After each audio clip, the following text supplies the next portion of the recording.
महाराष्ट्र नवनिर्माण सेनेचे अध्यक्ष राज ठाकरे यांनी मंगळवारी शिवाजी पार्कच्या मैदानात आयोजित केलेल्या पक्षाच्या गुढीपाडवा मेळाव्यामध्ये आगामी लोकसभा निवडणुकीसाठी पंतप्रधान नरेंद्र मोदींना बिनशर्त पाठिंबा देण्याचं जाहीर केलं आहे।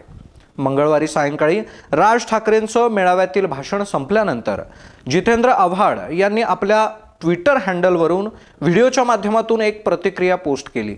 यामध्ये आव्हाड यांनी राज ठाकरेंचा मेळावा घ्यायचा कशाला साधं एका वाक्यात ट्विट केलं असतं की मोदींना बिनशर्त पाठिंबा, पण व्याभिचाराला राजमान्यता देऊ नका असं म्हटलं असतं तरी चाललं असतं, पण हे व्याभिचाराला राजमान्यता या शब्दाचा अर्थ उभ्या महाराष्ट्राला समजलेला नाही असं आव्हाड यांनी म्हटलंय।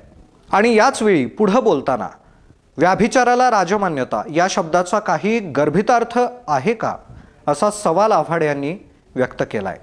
व्याभिचाराला राजमान्यता नाही म्हणजे मोदींना बिनशर्त पाठिंबा देऊन इतर दोघांची विकेट काढायची की काय?